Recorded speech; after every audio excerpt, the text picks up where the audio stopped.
बिस्मिल्लाहिर्रहमानिर्रहीम, अस्सलाम वालेकुम। लाइव डॉक्टर शाहिद मसूद के साथ मैं हूँ सुमेरा सलीम। नाज़िर, सदर, वज़ीर आज़म और सियासी क़यादत की जानिब से कोयटा में रेलवे स्टेशन पर धमाके की शदीद अल्फाज में मज़म्मत की गई है, जबकि वज़ीर आज़म शहबाज शरीफ साहब ने बलूचिस्तान हुकूमत से वाक़े की रिपोर्ट भी तलब कर ली है। अमन व अमान की सूरत हाल के पेश नज़र रावलपिंडी में दफ़ा 144 नाफिज है। इसके अलावा भी दीगर मौज़ूआत पर आज हम गुफ्तगू करेंगे। वीडियो लिंक पर हमारे साथ मौजूद हैं डॉक्टर शाहिद मसूद। अस्सलाम वालेकुम डॉक्टर साहब। जी, आपको भी डॉक्टर साहब, कोयटा में अफसोसनाक आज वाक़या पेश आया है, जिसकी सदर, वज़ीर आज़म और सियासी क़यादत की जानिब से शदीद अल्फाज से मज़म्मत की गई है, जबकि वाक़े की रिपोर्ट भी तलब कर ली गई है। देखिए जी, मैं ये बात पहले भी कहता रहा हूँ, मैं दोबारा कह रहा हूँ कि 3-4 मामला जो है ये कांस्टेंट हैं, और ये पाकिस्तान के नहीं है, ये पूरी दुनिया में इस वक्त जो है ये 3-4 या 5 बुनियादी इश्यूज पे अगर रियासतें तवज्जो रखें, मुल्क तवज्जो रखें, तो वो बड़ी हद तक इस ये जो ग्लोबल केओस है इस वक्त, उससे वो निकलेंगे। नंबर 1 उसमें एक तो ये है कि टेररिज्म, अच्छा, दूसरा सोशल अनरेस्ट, तीसरा ये है कि फॉरेन पॉलिसी, चौथा ये है कि आपके जो है वो इकोनॉमी, ठीक है, और आपने कैसे इसमें मुल्कों ने आगे चलना है।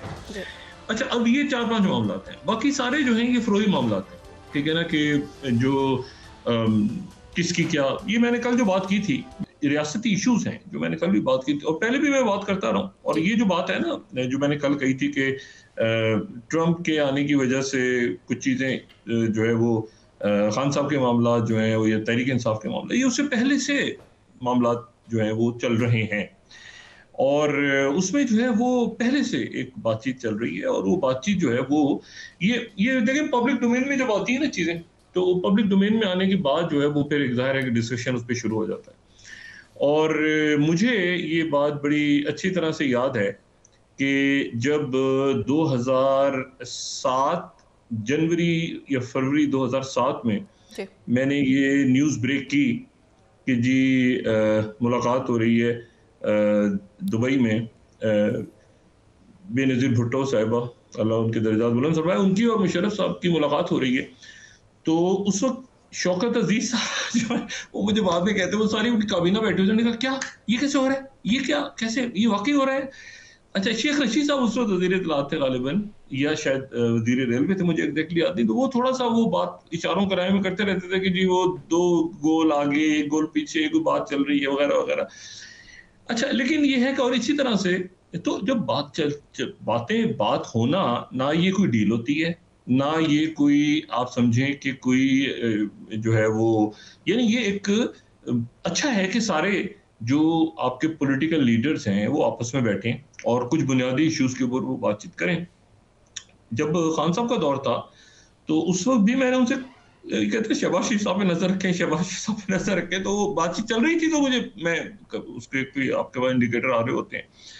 बल्कि मैं आपको एक बात बताऊं कि इस लेवल पे कभी भी नहीं जाना चाहिए। और मैं खान साहब से एक ही, जब वो इफ्तार में थे तो बड़ी हैरत हुई, उनको भी हैरत हुई, और मैंने ऑन एयर भी जब ये बात की तो बड़े लोगों को बड़ी हैरत हुई कि जब मैंने खान साहब से कहा कि यार वो, इन्होंने कहा कि वो एसी वेसी का मसला है, तो जरदारी साहब को वाकई वो हाइपोग्लाइसेमिक थे, और मैं जरदारी साहब से जाके जेल में मिलके उनको तबीयत पूछ कराया, और तबीयत पूछ के वापस आके मैंने खान साहब को बताया आके, और जरदारी साहब को, क्योंकि मुझे पता था उनका हार्ट का इशू है, तो कहती है तुम जरदारी साहब से मिले हो। मैंने कहा भाई खुदा का वास्ता यार, आप वो जो है वो कोई हकूक हैं, जो कैद में भी लोग मौजूद हैं उनके हकूक हैं, और जरदारी साहब के अलग मामला, लेकिन उनको जो है वो उनकी तबीयत ठीक नहीं है हार्ट की, जो आप समझते हो कि वाकई कुछ चीज़ें ज़ाहिर है कि उनकी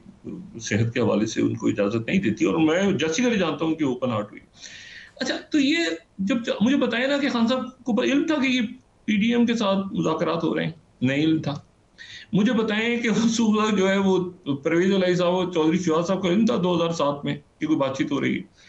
अब इशू ये है कि अगर बातचीत है और हो रही है तो बहुत अच्छा है, एस्टेब्लिशमेंट के साथ बातचीत हो रही है, अब तो उसमें एक तरह से बातचीत भी हो रही है, मतलब है कि अब तरामीम के ऊपर भी कोई खास वो, यानी इशू ये सारा कि देखें, पाकिस्तान पीपल्स पार्टी की क़यादत मुल्क में वापस आई तो एक प्रॉपर एनआरओ हुआ था, ठीक है, एक एनआरओ रिटर्न हुआ था, और उसमें जो है वो तो हो गया था एनआरओ। और उसके बाद चौधरी शाह साहब कहते हैं, परवेज इलाही साहब उस मुस्लिम काफ में थे, तो वो कहते हैं कि जी हमें तो आके बताया गया कि जी हाँ इलेक्शन नहीं है, अगला आपका घर बैठे, तो वो हो गया था मामला तय। इसी तरह से जो है वो अभी मियाँ साहब आए कुछ अर्से पहले, पहले भी मियाँ साहब वापस आए। तो ये इसमें कोई यू टर्न या कोई ऐसी बात नहीं है। रियासत के मामला जो होते हैं वो बड़े बहुत, और अब मैं आपको बताऊं, आने वाले दिनों में ये मुस्लिम लीग नून के लोग भी बात कर रहे होंगे। शहबाज शरीफ, प्राइम मिनिस्टर शहबाज शरीफ जो है, वो आप देखें उनके मुंह से कभी, उनकी जुबान से कुछ सख्त बात नहीं निकली। वो बड़े नरम धीमे अंदाज में बात करते हैं। और इसी तरह से जो है वो पाकिस्तान पीपल्स पार्टी की जो क़यादत है उसमें से भी लोग आएंगे और आगे आने वाले दिनों के अंदर वो एक मफाहमत की बात करते हुए नजर आएंगे, क्योंकि इशू जो है वो फाइनेंस है, फॉरेन पॉलिसी है, इशू जो है वो सोशल अनरेस्ट है। और ये जो कल में औरंगजेब साहब ने बात की कि जी बड़ी बदकिस्मती है, उन्होंने कहा कि जी निचकारी नहीं हो सकी पीआईए की, ये सर, तो वो जाहिर से वो एक इशू है बहुत बड़ा। और आपने बैलेंसिंग एक्ट कैसे लेके चलना है चाइना के साथ, और ये दहशतगर्दी ऊपर से, ये देखे ना ये कितना अफसोसनाक वाकया पेश आया। मैं तो ये इसमें यानी ये इस्लामाबाद की तरफ यलगार और बाकी बातें और ये वो सियासी, इसको पॉलिटिकल अंदाज में लेना चाहिए। और इसको ये किसी के ना इस वक्त फायदे में, बल्कि मैंने तो तहरीक इंसाफ के लोगों से ये भी बात की, संजीदा जाहिर है इसी में से इमर्ज होंगे जो संजीदा लोग हैं। और बाकी तो ये है कि लड़ाई और मार कुटाई, बाकी जो बात है ना कि उसने ये कर दिया, उसने ये कर दिया, कि पाकिस्तान पीपल्स पार्टी और मुस्लिम लीग नून की अगर सियासत हम याद करें 90 की दिहाई में, तो वो तो किस तरह के इल्जाम, आज जैसी बात हो रही है कि तालिबान को बसा दिया ला के, तो उस जमाने में आपको याद है क्या इल्जाम था नवाज शरीफ साहब के ऊपर, पीपल्स पार्टी का क्या इल्जाम होता था, किस शख्सियत को सपोर्ट माली फराहम होती है। तो ये छोड़ दें भाई, ये बात आप छोड़ दें। और ये बात जो है ना कि वो सबका मुल्क है, सबको एक साथ चलना है। और ये जब मामला तय होते हैं मैं वो ये किस लेवल पे होते हैं, इसमें पूरी पूरी अदालतें फारिग हो जाती हैं। मैं आपको ये बताऊं, पूरी अदालत की पूरे सिस्टम फारिग हो जाते हैं। ये आप देखें ना, ये जो अदलिया वाली तहरीक थी जी, तो जब ये कामयाब हुआ मामला, तो उसके नतीजे में पूरी अदालत, एक अदालत क्रॉस फायर में आ गई, जो ये अब्दुल हमीद डोगर साहब की, पूरी अदालत धड़म करके, और वो तलाश हो रही थी। मैं ये अपने 22-23 साल का तजर्बा आपको बताऊं, जितना देखा है मैंने, कि कुछ अरसे में तो ये तलाश हो रही होती है ना कि जो जज तलाश करो पीसीओ वाले कौन है, फिर थोड़े अरसे के बाद तलाश हो रही होती है कि वो तलाश करो जो जिन्होंने पीसीओ पे हलफ नहीं उठाया, फिर वो उनको बिठाए। तो ये जो है ना रियासत के इश्यूज, वो वक्त के लिहाज से, मामलात के लिहाज से, देखें सूबे के अंदर 2 सूबों में इस वक्त जो है वो हमारे एक बलोचिस्तान है, और बलोचिस्तान में अख्तर मेंगल साहब को, और मेरा ख्याल है कि मालिक बलोच साहब को, बाकी लोग जो भी सिस्टम में बहुत सारे लोग, सरफराज मुफ्ती साहब बड़े यानी अच्छे मुनासिब आदमी है, तो इन सब लोगों को एक वहाँ बैठना चाहिए। महमूद खान अचकज़ई साहब को भी शामिल होना चाहिए। सारे लोगों को ये दहशतगर्दी का मामला देखें कि कैसे इससे निपटना है रियासती इदारों के साथ, और ये क्वेटा में इस तरह से होना, और ये बाकी मामला।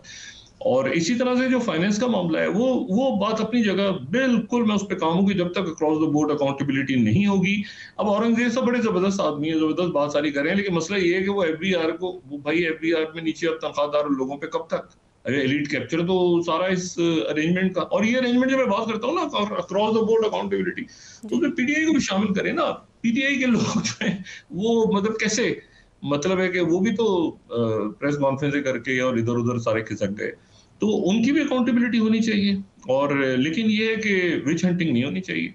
और अब देखें इसमें जो है वो, जब मैं बात करता हूँ ना, अब यानी डार साहब के मिसाल को, इसाक डार साहब, तो डार साहब जो है वो, उन्होंने भी सख्त बात करते, वो बयानात में उन्होंने भी बड़ी एक मजहम सी गुफ्तगू वो करते हैं तहरीक इंसाफ के बारे में। और अभी मैंने आपसे और कहा ना कि बहुत सारे और लोग हैं जो इस प्रोसेस का हिस्सा हैं, कि कोई बैकडोर मामलात अच्छे होने चाहिए सबको, इसको कोई डील भी नहीं कहना चाहिए। ये डील थी तो फिर मियाँ साहब भी तो वापस आए ना, तो वो क्या था, तो मतलब और भी तो पार्टियां, तो कैसे आप रियासत के साथ है ना। अब उसमें एक तबका जो है वो तो बिल्कुल उसका तो ये होता है कि हर वक्त लड़ जाओ, मर जाओ, सर फाड़ दो एक दूसरे के, क्योंकि वो चल इसी पे रहा होता है ना, उनका खेल इसी पे चल रहा होता है। ये नहीं, हम देखें, मैं आपको अपनी बात बता रहा हूँ कि मेरा एक खास मौकफ है कि जी ये करप्शन इस दौर में हुई और ऐसे नहीं हुई, लेकिन जब उनकी बात हुई मैंने एक ही काम कहा खान साहब को जाके, और बल्कि लोग बड़े परेशान हो गए। मरियम औरंगजेब साहिबा का मुझे मैसेज आया, उसे शायद तक अब्बासी साहब भी जेल में थे इत्तेफाक से, और उस वक्त वो मुस्लिम लीग नून के में थे प्रॉपरली। तो मरियम औरंगजेब साहब से मेरा रब्ता हुआ, उन्होंने कहा कि जी वो बिल्कुल आपका मैसेज आके पहुंचे। तो बहुत सारी बातें हो रही होती हैं पस मंजर में। असल बात यह है कि इसमें जो है वो जो रियासत के इश्यूज हैं, अगर उसमें कोई बेहतरी आती है, अब ज़ाहिर है दुनिया के लेवल पे देखिए ना, ट्रंप आ गया। अब ट्रंप ये सारा का सारा जो है, ये ट्रंप के आने से नहीं, ट्रंप के आने से उसमें एक्सेलरेशन जरूर आ गई कि भाई वो पाकिस्तान के अंदर जो भी सिनेरियो है पूरा, तो उस पूरे सिनेरियो में जो है वो ट्रंप को जाहिर है कि ट्रंप तो वहां पर तो इस वक्त एक बड़ी अनसर्टिनिटी, और पूरी दुनिया अपने आप को रियलाइन कर रही है कि एक मिनट भाई कैसे बाइडेन को बाइडेन जामिया जो है, यानी वो कैसे उनके साथ डील करते थे और थिंक टैंक के साथ डील करते थे, और अभी ट्रंप के साथ कैसे, तो पूरी दुनिया के अंदर एक तब्दीली आई है। तो मेरा ख्याल से आज अगर लबो लहजा आप गौर करें तो तहरीक इंसाफ की क़यादत का भी तब्दील हुआ है मुख्तलिफ हवालों से। वो हुकूमत के ऊपर ज़्यादा बात करते हैं अब, और वो ज़ाहिर पॉलिटिकल ओपोनेंट्स हैं, और वो 45-47 इस हद तक वो रहते हैं, इससे ज़्यादा वो बात नहीं करते। और ठीक है, मुनासिब है, उनकी काफ़ी लोगों की बेल्स वगैरह भी हो रही हैं, जमानतें भी हो रही हैं। और केपी के अंदर जो है वो इसलिए बहुत इंपॉर्टेंट है कि वहाँ पर दो ही इस वक्त पॉलिटिकल फोर्सेस ग्राउंड पे हैं, एक तहरीक इंसाफ है और दूसरी मौलाना फजलुर रहमान साहब की जमात, और इन दोनों ने बड़ा इंपॉर्टेंट रोल प्ले किया पिछले दिनों जब जिरगा हुआ था। और उस जिरगे में ज़ाहिर मोहसिन नकवी साहब भी गए थे, और उसमें गवर्नर साहब भी थे। तो सब लोग जो है मेरे ख्याल से मुल्क सबका है, और कुछ इश्यूज से वो निकलें, थोड़े इश्यूज से, और आगे की तरफ चलें। और ये जो बात है ना कि जो औरंगजेब साहब कह रहे हैं, ये उस वक्त तक मामला हल नहीं हो सकता जब तक क्रॉस द बोर्ड अकाउंटेबिलिटी ना हो। अच्छा, दूसरी जो मैं सिर्फ इसमें एक बात ऐड करूं कि लोग एक मोमेंटम में जा रहे होते हैं ना, तो वो फिर मोमेंटम में वो फंस जाते हैं बीच में जाके। मतलब मिसाल के तौर पे जैसे कि मतलब जैसे बेनज़ीर भुट्टो साहबा जो वापस आई 2007 में, तो एक बड़ी मुश्किल सूरत हाल पैदा हो गई थी, क्योंकि एमक्यूएम के साथ ये तय हुआ था कि उन्होंने साथ चलना है पाकिस्तान पीपल्स पार्टी। तो फिर उसके नतीजे में एमक्यूएम की तरफ से एक बात हुई, और वो बात जो है वो ये थी कि मरहूम जनरल नसीरुल्लाह बाबर साहब को बाहर रखा जाएगा। तो बड़ा दुश्वार हो गया था पीपल्स पार्टी के लिए कि नसीरुल्लाह बाबर साहब तो हयात थे, लेकिन नसीरुल्लाह बाबर साहब तक जो मैंने मैसेज पहुंचाया, अल्लाह उनके दर्जात बुलंद फरमाए, मैंने कहा जी वो एमक्यूएम के साथ मामला हो गए, तो वो खुद समझ गए, वो साइड पे हो गए थे। तो ये तरामीम अदालत रियासत है, असल इशू रियासत है, टेररिज्म है, फॉरेन पॉलिसी है, इसमें जो है वो आपकी इकोनॉमी है, अकाउंटेबिलिटी आपने कैसे करनी है। मेरा मेरा अपना जो थोड़ी सी इतना है, वो शहबाज शरीफ साहब एक लचकदार मौक़िफ़ इस पे रखते हैं, अगर उन तक कोई बात आती भी है वो लचकदार मौक़िफ़ रखते हैं, और अगर कोई ऐसी बात होती है तो नवाज शरीफ साहब को भी मेरा नहीं ख्याल कि कोई ज़्यादा होगा, क्योंकि वो ये कहते हैं कि मतलब आप देखें ना, नवाज शरीफ साहब कभी कोई इतना कोई हॉकिश रवैया नहीं है। माजी में उन्होंने भी अप्स एंड डाउन देखे हैं पॉलिटिक्स के, और वो भी अगर ऐसी बात होती है तो मेरे ख्याल से उसको इंडोर्स करेंगे, आगे लेके चलेंगे। मैंने कल भी बात की थी कि मुशाहिद हुसैन साहब के साथ मुस्लिम लीग नून के लोग भी राब्ते में हैं। अब देखिए मोहम्मद अली दुरानी साहब के साथ भी बहुत से लोग राब्ते में हैं, और आने वाले दिनों में ये मुफाहमत की बात जो है ये आपको लबो लहजे में भी नजर आएगी, तल्ख गुफ्तगू भी कम होती नजर आएगी, और आहिस्ता आहिस्ता जो है ये मामला जो हैं वो मुफाहमत की तरफ जाने चाहिए। इसको कोई डील का नाम ना दे, इसको कोई जो है वो उनका लोगों का काम होता है ना यू टर्न। ओ भाई यू टर्न किसने नहीं लिया, किसने यू टर्न नहीं लिया माजी में, वो जरा बताए। अगर खान साहब एक बड़ी सियासी जमात को जिसके बहुत ज्यादा वोटर्स हैं पूरी दुनिया में, उनको सपोर्ट करने वाले लोग हैं, पाकिस्तान में हैं, अगर उनके रियासती इदारों के साथ मामला को बेहतरी की तरफ जाते हैं, तो डील तो नहीं है, फौज तो सबकी है और अदालतें भी सबकी हैं, और रूल ऑफ लॉ बड़ा इंपॉर्टेंट है। तो इसमें ये ऐसी क्या बात होगी कि अगर कोई बर्फ पिघलती है किसी जगह और कोई बातचीत शुरू होती है और पब्लिक डोमेन में अब उसके असरात आने शुरू हो जाते हैं कि भाई लबो लहजा जो है वो ज़ाहिर है ओपोनेंट्स के बारे में ऐसे ही होगा, और ऐसे ही होता है। और जब मुस्लिम लीग नून की क़यादत भी वापस आई थी तो उसमें था कि कुछ लोगों का नाम हमने नहीं लेना, उन्होंने फिर नहीं लिया और ऐसे ऐसे कम भी करते। तो ये मेरा ख्याल है कि अच्छा हो रहा है। और ये जल्द से बस मेरा इसके ऊपर एक थोड़ा सा तहरीक इंसाफ के लोगों से जो दोस्त अहबाब हैं उनसे मैंने कहा था कि यार ये जल्द से बराए करम ज़रा आप कम करें, और उसका आपका वोट बैंक है, इसमें किसी को कोई शक नहीं, और बहुत बड़ा वोट बैंक है। लेकिन ये जलसे और उसके नतीजे में इस्लामाबाद में कंटेनर्स का लगना और एक केओस क्रिएट होना और ये सारा, उससे हट के जो है वो, अब आप देखिए ना उनकी तरफ से मौक़िफ़ जो है वो काफ़ी मुख्तलिफ आया है, मुख्तलिफ शख्सियात की तरफ से आहिस्ता-आहिस्ता मुख्तलिफ भी आ रहा है उनका पॉइंट ऑफ व्यू। और बाज़ दफ़ा ये होता है कि आप किसी को कुछ कह रहे होते हैं, ज़रूरी नहीं होता कि वही बात जो आप किसी को मुखातिब करके कह रहे हों, मतलब अगर पीपल्स पार्टी की क़यादत उस वक़्त किसी के बारे में कोई बात कर रही थी, तो वही ख़्यालात रखती हो, पस मंज़र में बहुत मामला चल रहे होते हैं। या मुस्लिम नून की क़यादत अगर कोई बात कर रही है, तो वो ऐसे मामला पीछे चल रहे हैं। और ज़माने जहाँ तक बात है, वो सब एक-दूसरे के बारे में जो कुछ कहते रहे हैं। माज़ी में असल बात ये है कि मुल्क सबका है, आगे सबने चलना है और बातचीत अगर मुफ़ाहमत होती है, तो बहुत अच्छा है। उसमें मैं नाम नहीं लेना चाहूँगा, लेकिन मुस्लिम लीग नून के लोग भी प्रॉपर इन मुज़ाकरात को सपोर्ट करते हैं, कर रहे हैं। कुछ लोग आने वाले दिनों में वो भी बात करेंगे। उनकी तरफ से भी हॉकिश लाइन नहीं ली गई। पाकिस्तान पीपल्स पार्टी की भी कुछ शख्सियात हैं, वो भी इस मुफ़ाहमती अमल का या मुल्क को आगे लेके चलना है, कैसे चलना, वो भी शरीक हैं। और ज़ाहिर है कि एस्टैब्लिशमेंट के साथ एक मामलात हैं कि एपी में हुकूमत है पूरी, और अली अमीन गंडापुर साहब जो हैं वो, ज़ाहिर है अब ये बात बड़ी अच्छी है, क्योंकि अगर एस्टैब्लिशमेंट के साथ बात है, तो एस्टैब्लिशमेंट के बगैर कैसे मुल्क चलेगा? मुल्क तो सबका है। तो आज बहरहाल ये एक अफ़सोसनाक वाक़या पेश आया, और इसमें क्वेटा में अल्लाह ताला दर्जात बुलंद फरमाए। जो लोग वहाँ से गए, जानों से गए, लेकिन ये है कि इसको, ये वो इश्यू है जो हमारा मुल्क का इश्यू है और जिसके ऊपर हमें बात करनी चाहिए। और ये है कि इसको ज़ाहिर है कि अब ये क्योटिक दुनिया है, जो मैंने कल भी बात की, सिर्फ क्योटिक दुनिया में तो एस्टैब्लिशमेंट्स तो फ्लूइड होती हैं ना हमेशा। देखिए वो तो एस्टैब्लिशमेंट एक फ्लूइड वर्ड है, मतलब फ्लूइड है, मतलब वो पर्सनैलिटीज़ नहीं है, वो मतलब पॉलिसी शिफ्ट आ गया, वो आगे पीछे, वो फ्लूइड है एस्टैब्लिशमेंट।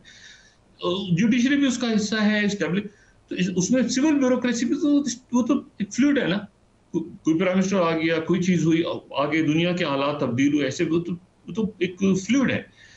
तो जो पॉलिटिकल पार्टीज हैं, उसमें भी जो मैच्योर पॉलिटिशियंस हैं ना, मैच्योर, वो समझते हैं इन अप एंड डाउन। आप देखें ना शाहिद खान अब्बासी साहब, मैंने शहबाज शरीफ साहब की बात की, शहबाज शरीफ साहब बिल्कुल, आप देखें मतम ले जाए उनका। इसहाक डार साहब, इवन आप उनके 100 हम भी तनकीद करते हैं, दोस्तियां भी हमारी बड़ी अच्छी रही हैं उनसे, अभी भी हैं लेकिन ये है कि वो कभी हॉकिश रवैया उनका नहीं होता। तो ये कुछ इश्यूज पे मेरा ख्याल है कमिंग डेज के अंदर जो है वो, अगर मामला तय होते हैं, आगे बढ़ते हैं, ये सारा का सारा जो क्रेडिट है, ये को ट्रम्प को नहीं दे रहे हम कि ट्रम्प की वजह से हो रहा है, ऐसा नहीं हो रहा। ये बात पहले से हो रही थी, ये तो पहले से बात चल रही थी। और उसमें जो है ये बहुत अच्छा है कि अली अमीन गंडापुर के साथ अगर मोहसिन नकवी साहब का रब्ता होता है, और मोहसिन नकवी साहब जो है वो बात करते हैं। जब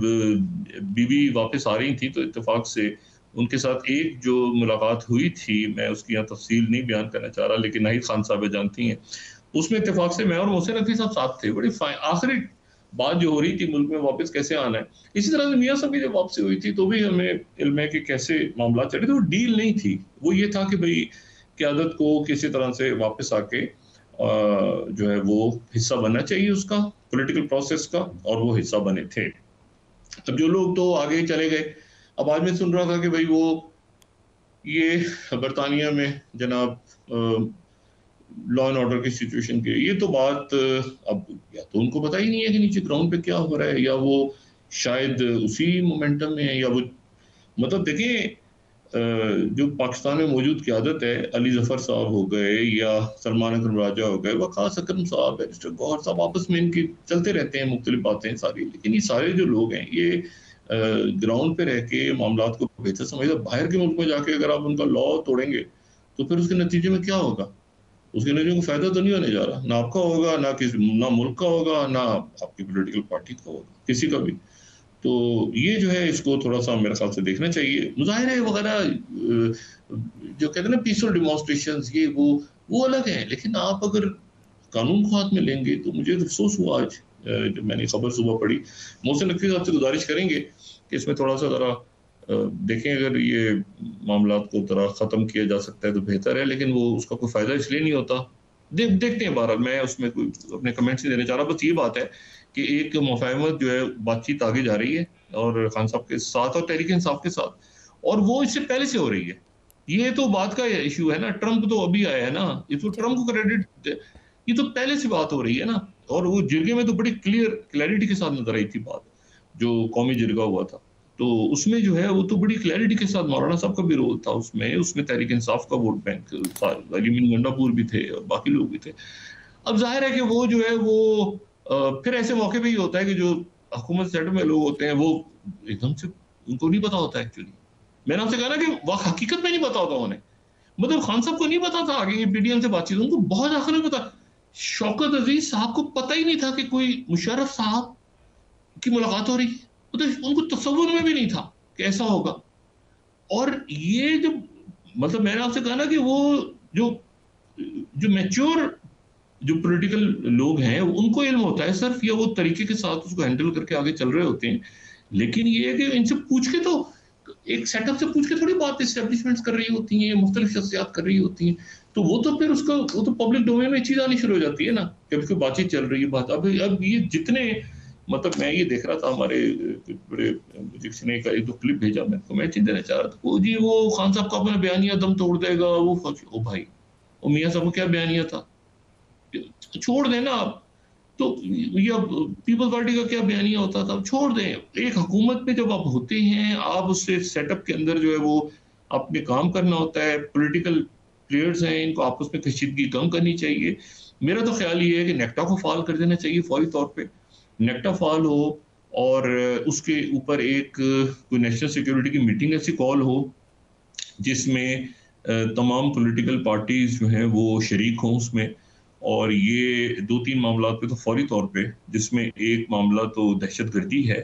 एक इसमें इकोनॉमी के ऊपर तो यकीनन। अब देखें ना ये जो बात कर रहे हैं औरंगजेब साहब, तो वो सिर्फ मुस्लिम लीग नून के इशू तो नहीं है ना, वो तो एक पूरा एक भाई एलीट कैप्चर है इस मुल्क में, तो वो भी इसको भी आगे हमें देखना चाहिए। लेकिन वो जो बात कर रहे हैं वो तो हर एक को पता है, इस अरेंजमेंट में अब औरंगजेब साहब कैसे करेंगे, ये उनके लिए बहुत बड़ा चैलेंज है। तो इशू ये है कि कुछ मामला पे मेरा ख्याल है कि आने वाले दिनों में एक बेहतरी नजर आएगी और हमें उस बेहतरी की तरफ जाना चाहिए। अच्छा, एक तो बात ये होगी। दूसरी जो बात है वो मैं आपको सिर्फ ये कहूँगा, देखें इस क्योटिक दुनिया में ना जी। अब एक क्योस है हर तरफ, और उसको उसमें से हमें निकलना है। हमारा ख्याल है कि हमारे ही क्योस है, ऐसा नहीं है, ग्लोबल लेवल पे क्योस है। और वो क्योस जो है वो इतनी बड़ी तो जंगें चल रही हैं, और उन जंगों में आप ये देखें ना कि कितने ये अभी तक, यानी आप देखें कि जो बाइडेन एडमिनिस्ट्रेशन है, तो बाइडेन एडमिनिस्ट्रेशन अब भी इस वक्त तक उनकी कोशिश है कि वो जाने से पहले ऐसे कोई एग्रीमेंट्स करवा जाएं जिसके नतीजे में जो है वो ये किसी तरह से जंगे खत्म हो। अभी तक बाइडेन एडमिनिस्ट्रेशन की, हालांकि वो इलेक्शन हार गए, हालांकि वो जो है वो जाहिर है कि अब ट्रम्प जो है वो वहाँ पे मुख्तलिफ फैसले कर रहे हैं, आने वाले दिनों में उनकी मजीद टीम सामने आ जाएगी। लेकिन ये है कि अभी तक उनकी पूरी कोशिश है, और उसमें ये बहुत इंपॉर्टेंट है कि अगले एक या दो रोज में जो चाइना के प्रेसिडेंट शी जिनपिंग और प्रेसिडेंट बाइडेन के दरमियान जो मुलाकातें होने जा रही हैं अगले चंद दिनों में, यानी एक तो होने जा रही है ना पेरो के अंदर, पेरो में मुलाकात होने जा रही है जो एशिया पैसिफिक, यानी आप जरा देखें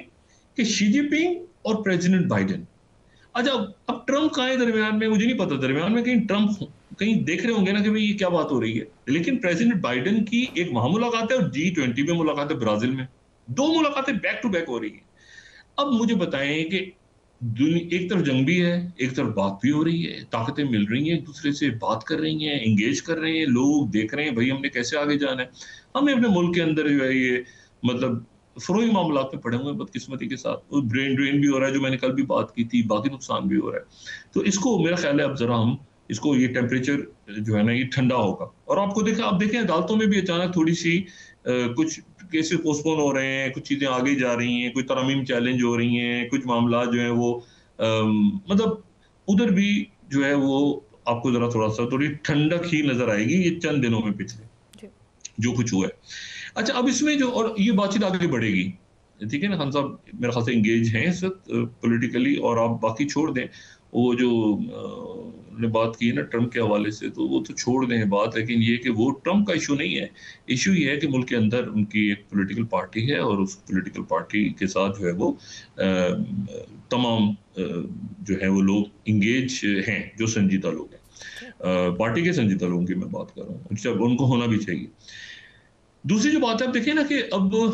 ट्रम्प जो है वो क्या सोच रहे हैं बैठे हुए। ट्रम्प जो है वो क्या सोच रहे हैं कि भाई बाइडेन और शी जिनपिंग के दरमियान मुलाकात हो रही है, और जो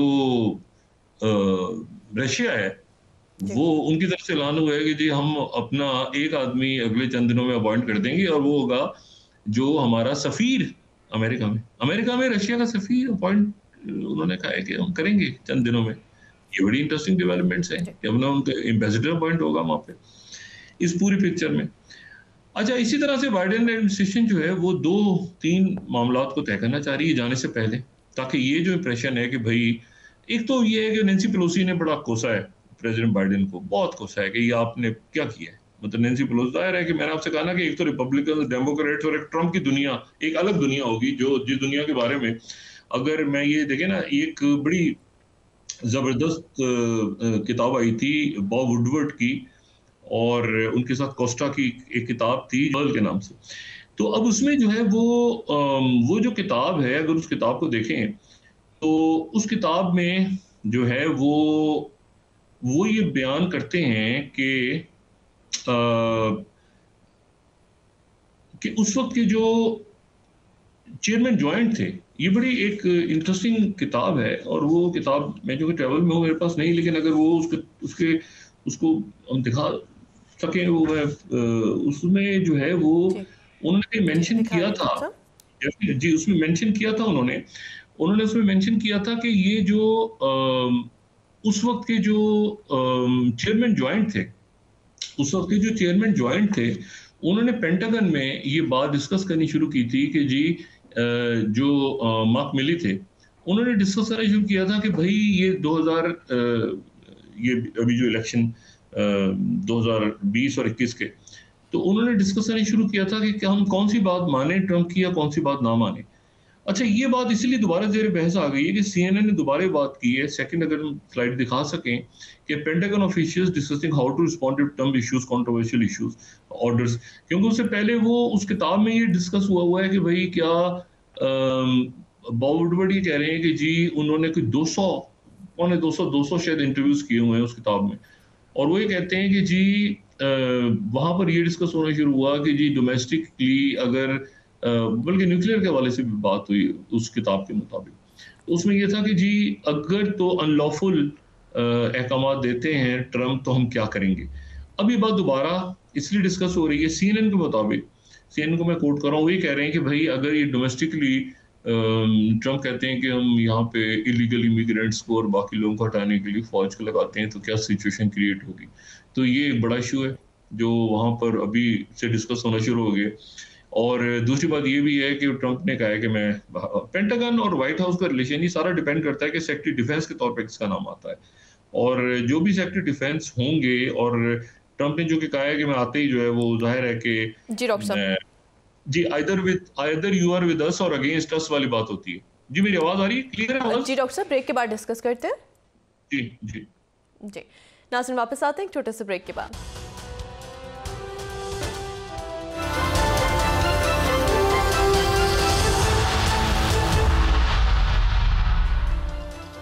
वेलकम बैक नाज़रीन। डॉक्टर साहब, असद कैसर साहब की जानिब से आज कहा गया था कि जल्द अपोजिशन के साथ मिलकर बड़ा अलायंस बनाने जा रहे हैं, तो क्या पाकिस्तान तहरीक इंसाफ अपोजिशन के साथ एक बड़ा अलायंस बनाने जा रही है? मेरा ख्याल है कि ओपोजिशन में तो देखिए महमूद खान अचकज़ई साहब मौजूद हैं ऑलरेडी, इनके साथ अख्तर मेंगल साहब भी जो है साथ तो नहीं है, लेकिन एक तरह से अपोजिशन बेंचेस में बैठे हैं। और मैंने आपसे कहा ना कि अभी आने वाले दिनों में देखें, मुझे अभी इसकी कोई खतोखाल, असल जो बात है वो ये है कि तलखियाँ कम हो रही हैं, और तलखियाँ जो हैं वो कम हो रही हैं, और ये अच्छी बात है कि तलखियाँ कम हो रही हैं। और उन तलखियों को 4-5 इश्यूज के ऊपर वो कहाँ जाती हैं, ये जो 26वीं तरमीम और ये बाकी सारे मामलात हैं, ये मामला जो है इसको जो कहना चाहिए ना कि बगैर पढ़े 2-2 मिनट में चीज़ें साइन हो गई हैं सारी, ये खुद भी मेरे ख्याल से उसको जिन्होंने अप्रूव किया है उन्होंने शायद खुद भी नहीं पढ़ा कि उसमें क्या मुसव्वदों में लिखा हुआ है। अप्रूव करने से पहले अगर हमारे ये अरकान जो है ये खुद पढ़ लेते तो आने वाले दिनों में खुद शायद ये बहुत सारे मसाइल का शिकार ना होते। तो इन्होंने भी बस अंगूठे लगाए हैं उस पर, और आने वाले दिनों में वो मामला अदालत में भी आप देखें तो ग्रेजुअली आपको अदलिया जो है वो भी कुछ फैसले मौखर करते हुए, कुछ आईनी बेंचेस बाद में बनेंगे, कुछ मतलब कुछ ऐसे आपको मामलात नजर आएंगे जिससे आपको ये एकदम से जो एक्सट्रीम पे एक तलखी थी वो जरा आपको कम होती नजर आएगी, कम होती नजर आएगी। अच्छा, उसमें ये है कि उसमें देखें, जो मैं हमेशा ही बात कहता रहूं कि जो भी कुछ पाकिस्तान में होगा या दुनिया में कहीं पर भी, तो खित्ते और दुनिया के हालात और वाकयात तय करेंगे। अब आप देखें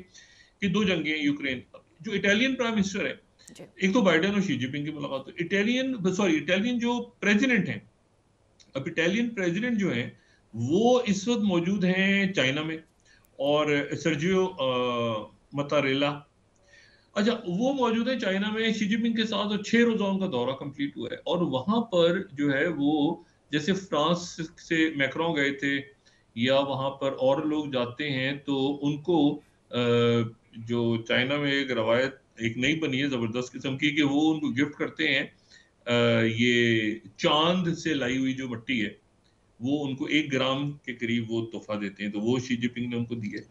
अच्छा, अब इटली जो है ये उन मुल्कों में से एक है, बड़ा कॉम्प्लेक्स रिलेशनशिप है इटली का, क्योंकि इटली जो है वो नेटो का भी बड़ा इंपॉर्टेंट रोल है, ईयू का बड़ा इंपॉर्टेंट रोल है, बेल्ट एंड रोड में चला गया था, चाइना के साथ वो एक्सपोर्ट्स अपनी चाहते हैं रखें। अब वो वहां पर कैसे जो है वो आगे कैसे कंटिन्यूटी होती है यूरोप की, नेटो के अंदर ईयू के मुख्तलिफ मुल्क हैं, ये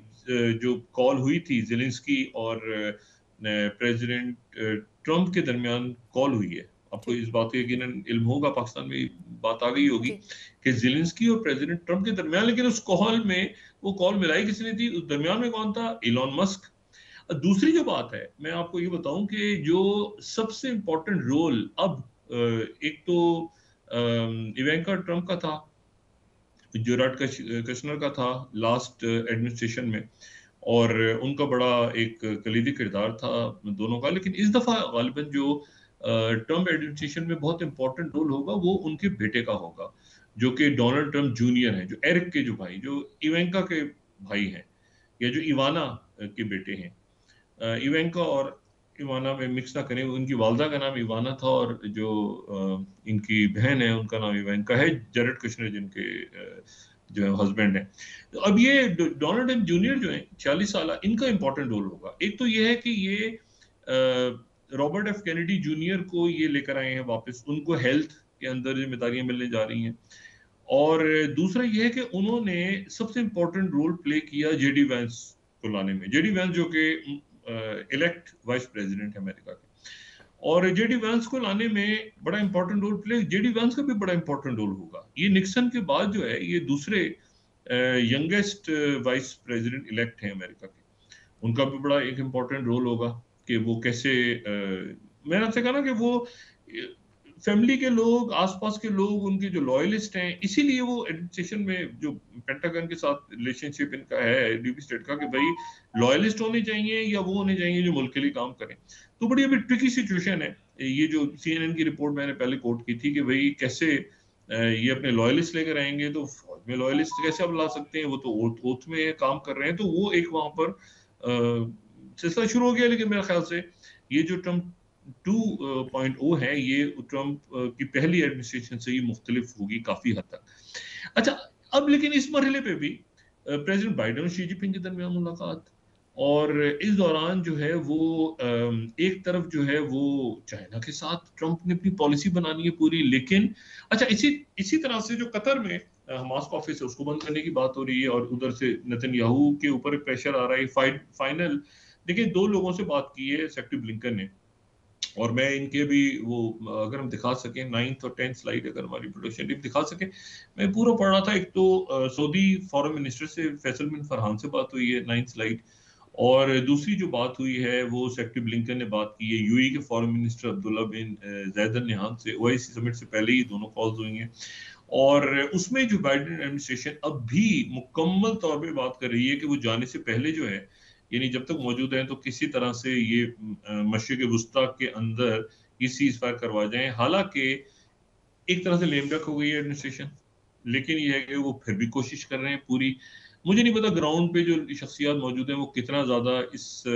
इन कॉल्स को इस वक्त अहमियत दे रहे हैं, लेकिन बहरहाल कोशिश उनकी पूरी है कि क्या कतर की तरफ से तो ये बात नहीं आई अभी तक सामने कि क्या वो ऑफिस क्लोज करेंगे नहीं करेंगे। सीरिया में टर्मोइल था 2012 में, तो उनकी क़यादत हमास की शिफ्ट हो गई थी वहाँ पे, लेकिन इशू ये है कि foreign policy, economy, social under ये इश्यूज हैं, दुनिया के ग्लोबल इश्यूज हैं, पाकिस्तान का भी ये इशू है जो मैंने बात की थी अनफॉर्चुनेटली कि ब्रेन ड्रेन हो रहा है। ये ब्रेन ड्रेन को रोकें, इसको, ये जब तक क्योस रहेगा तो आपकी ना इकोनॉमी ठीक होगी, ना आपका ब्रेन ड्रेन ठीक होगा, और बाहर आपके इलीगल इमिग्रेशन बढ़ती जाएगी। और कितने लोग कहाँ जाएंगे, यूरोप में, अमेरिका में, आगे पीछे दाएं बाएं कहीं पर वो इस तरह से मेरा ख्याल है कि थोड़ा सा, और फिर दहशतगर्दी दरमियान में, फिर हार्डकोर टेररिज्म है ये मतलब सुसाइडल अटैक होना दोबारा। और ये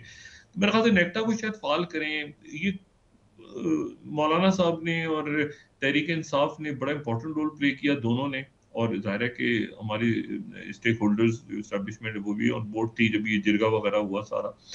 और अभी भी उनको ये अगर इसको मुलतवी करें, कुछ देखें, आज जलसा हो रहा था, अगर वहां पर कोई लॉ एंड ऑर्डर का हो जाता मसला तो इतनी चेकिंग तो नहीं हो सकती हर जगह पॉसिबली। मौलाना साहब पे खुद अटैक्स होते रहे इलेक्शन कैंपेन के दौरान, तो उससे हटके अगर थोड़ा सा स्टेबिलिटी लेकर आ जाएं सारे, तो ये बातचीत आगे बढ़ेगी। जो मैंने आपसे कहा कि इसमें जो इसको ये डील नहीं है, बिल्कुल बिल्कुल डील नहीं है, ये एक बातचीत है, इसको बातचीत कहा जाए। मियां साहब वापस आए थे पाकिस्तान में, तो क्या हम ये तो नहीं कहेंगे ना डील करके वापस, ठीक है, ओपोनेंट, पॉलिटिकल ओपोनेंट्स उनके कहेंगे, लेकिन एक तरह से बातचीत ही चली थी ना, तो वो वापस आए, ठीक है ना। इसी तरह से एक जी बातचीत ही डॉक्टर चली साहब। थी जो 2007 में सामने आई, और मैंने कहा ना क्रॉस फायर में लोग अदालत क्रॉस फायर में आ गई, जब अंदाजा लगे डोगर, और फिर अदालत में, मैं आपको सिर्फ एक आखिरी बात पे क्लोज करता हूँ प्रोग्राम, कि जब अदालत बहाल हुई ना, ये जी इफ्तिखार चौधरी साहब की मौजूदा अदालत जिसने जन्म लिया उस अदालत से, तो उसमें ये बड़ा इंपॉर्टेंट बात तय हुई थी कि जी डोगर साहब की कोर्ट तो गलत है लेकिन उनके फैसले दुरुस्त हैं। यानी अगर वो फैसले रिवर्ट हो जाते तो फिर तो जरदारी साहब ने इशू जो हलफ उठाया हुआ था अब्दुल हमीद डोगर साहब से,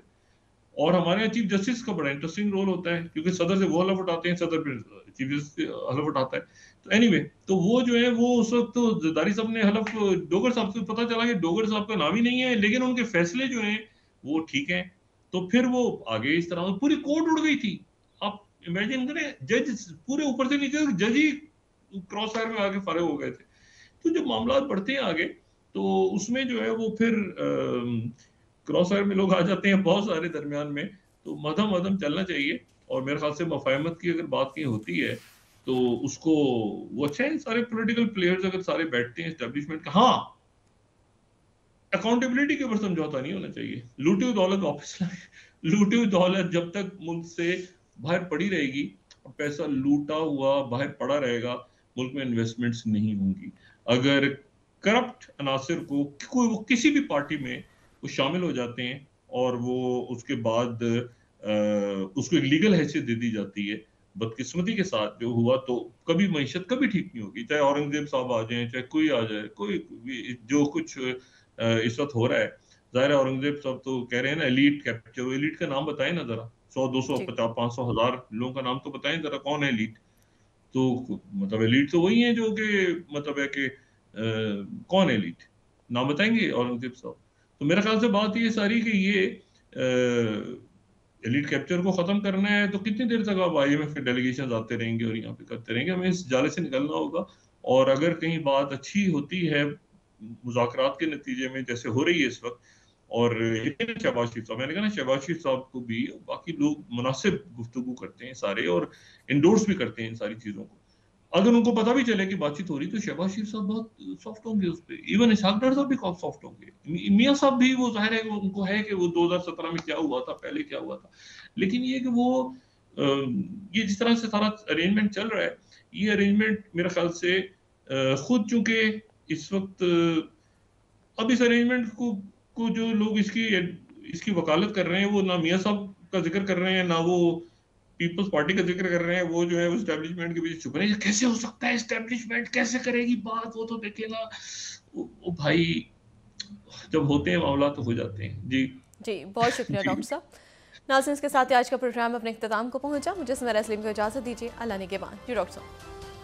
अपने दोस्तों रिश्तेदारों, गिरदो नवाह के लोगों का सब ख्याल रखिएगा।